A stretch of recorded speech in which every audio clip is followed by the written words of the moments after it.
It's recording now. We're good? All right. Mhm. Who would like to start us off?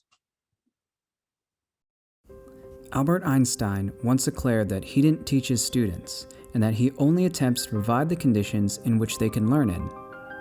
When a learning space cannot provide a suitable environment for learning, it can negatively impact how students learn and engage with information. The physical education space itself can affect how an individual learns, their ability to retain information, engage with content, and collaborate with others.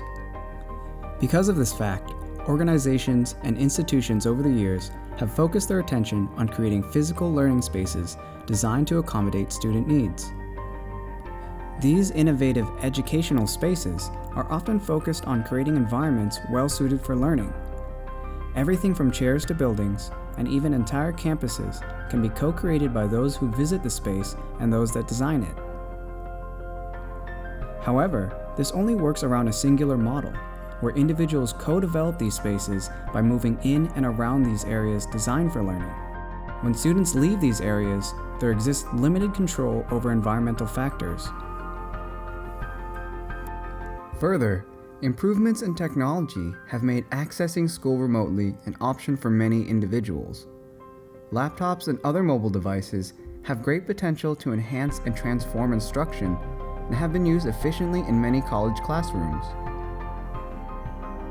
These virtual environments have physical characteristics that are just as real as those of a brick-and-mortar classroom, and students can become just as attached to them.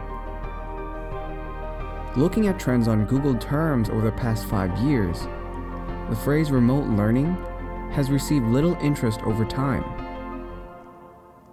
That was until this point here, when everything changed. My fellow Americans, tonight I want to speak with you about our nation's unprecedented response to the coronavirus outbreak. It started in China and is now spreading throughout the world. And you take record heat, which is what the West Coast has seen this summer, and you take the worst drought in at least a millennium over the past decade. You put those things together, you get these sorts of massive wildfires. Today, the World Health Organization officially announced that this is a global pandemic. In the spring of 2020, the COVID-19 pandemic broke out within the United States. Schools and businesses closed, which required people to do their work and schooling online from home in order to combat the virus. Students are getting sick, or their family members are getting sick and stuff like that. It was available to them as a place to work. And suddenly they are kind of struggling with not being able to really have that concentrated space. And I just wanted to put that out there for the record. When changes like these occur, we have to question what life is like for those undergoing these developments. Extending beyond the modifiers of morbidity and mortality, myself and other graduate students in the Applied Anthropology program at San Jose State University chose to understand how student study spaces and their learning processes have been disrupted during the COVID-19 pandemic. Working remotely since our spring semester 2021, we conducted Zoom interviews with university-level students and teachers on the changes that they have experienced since the start of the COVID-19 pandemic.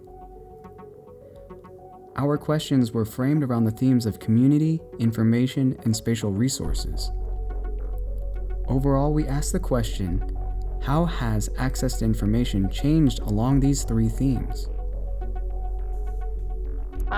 Counselors and teachers are checking in more, like via email. They're asking not only about school, but they're also asking how they're doing with their personal lives. With students learning from home, how has their physical space changed? The difficulty with that was she was having to figure out ways to get on her calls, on her meetings, while also dealing with family walking through. One of the main findings in our research project has been the changes the pandemic has brought to the physical space where college students learn and study. this space has gone from being a classroom at a college campus or a library to any space available mostly at home. Many of the participants mentioned the use of school libraries or community rooms as a place where they did their homework or collaborated with others. They no longer had separate places to learn and study. What was once a dynamic environment for learning became a single limited area to interface with multiple outlets of information related to education. He really was feeling the difficulties with distraction, temptation to, he built a computer during COVID. And so suddenly he was doing his schoolwork on his computer that he was also using to play games and all that. So it was so easy just to switch off from that. In this new learning space, students were dealing with problems related to distractions, mostly battling themselves.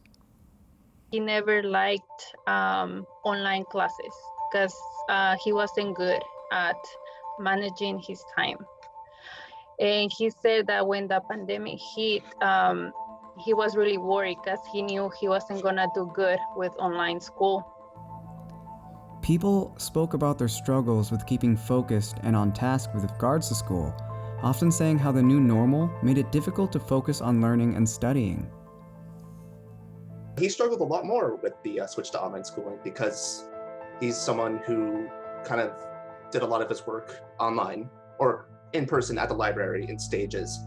And he knows that a lot of the time when he was working from home, he'd get distracted pretty often, and that he would take a lot longer to complete a task that would normally be maybe 20 minutes, Pull something up on a computer if you're faced, right there with it.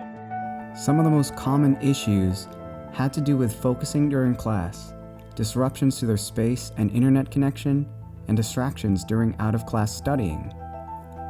Those dealing with these changes found it difficult without access to these dedicated spaces.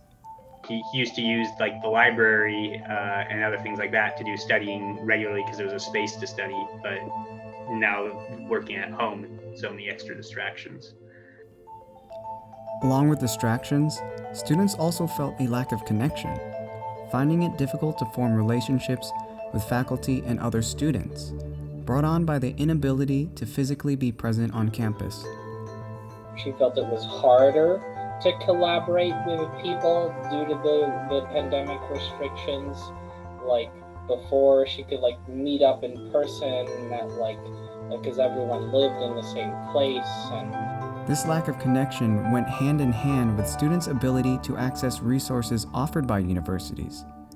From library services to disability offices, these resources were moved to being completely online during the pandemic. She didn't really feel close beforehand with the people she was going to school with, so the social aspect, it made it harder to socialize with people in her program, but because she built a social life with separate people, she was more focused on continuing to connect with those people through online means. The difficulty laid less with the resource itself and more with the distance from the resources they now felt. Overall, it seemed that students now had to take much more initiative when it came to these resources, which for many was unmotivating. Now let's continue our journey into imaginative design and new concepts from the far corners of the world. These changes did not necessarily affect the sorts of information that was available to students, but it shifted how they engaged with it. Though some students felt they benefited from this new environment, noting that it gave them more flexibility in their lives, the challenge to address was with those whose lives were already affected by the digital divide, where people just don't have equal access to technology. Thinking forward into the future, because obviously things aren't going to stay the same. People are realizing that you could be successful as an online learner, and you could also be more successful as a in-person learner. But she's saying that they're thinking, because some students are doing better now that everything is online, so they're thinking about maybe coming up with something that students who like online can stay online. and students who like to go to class, they can do that. These major shifts to remote learning had us consider both sides. Moving forward, we had to think about how to maintain the sort of flexibility this decentralized learning environment provided, while also using this as an opportunity to further minimize inequality, create a shared space for community support, and maintain engagement. She feels the college is giving support to the students. She mentions how they are renting out computers to the students. They got hotspots for students who don't have internet at home. Both of them mentioned classes that have their own Discord servers where they could, like, the professors would make announcements, or they could get homework help, or group projects would have their own channel, stuff like that, that made it easier to interact with their fellow students and their professors, or at the very least to have access to all the links for lectures and homework and all that kind of stuff. You know, there was a quote in An Anthropology of Services by Chuck Dara and Jeanette Blomberg that really helped us frame how we were going to start thinking about designing a solution for all these issues we were seeing. And the quote by Zeisel was, "Design is a process that works through tensions and inconsistencies to find a range of acceptable responses rather than a single optimal solution." And I think we ran into a lot of problems in the beginning because we were trying to find that single solution. You know, we were thinking about virtual reality and creating communities with Discord, but nothing was really addressing those inequalities in technology. So where we landed in terms of speculative design was just not on viewing this issue as something that can be fixed with a single solution, but one that creates a system of solutions. Since there were so many ways students engage with information, we wanted to create something that can identify all these ways people access it. That way universities can start designing for more specific needs.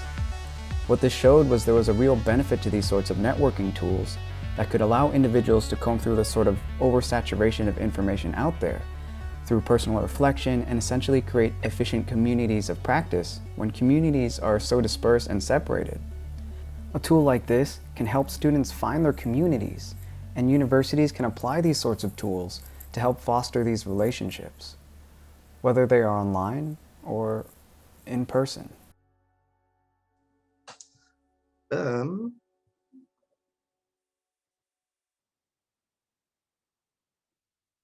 That's about it for now. I have to repeat it.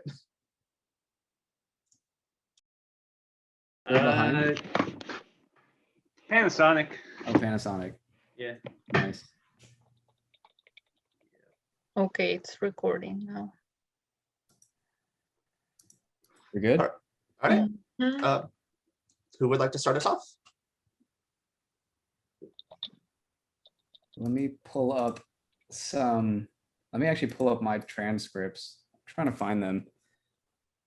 But yeah, I mean, I could go. Anyone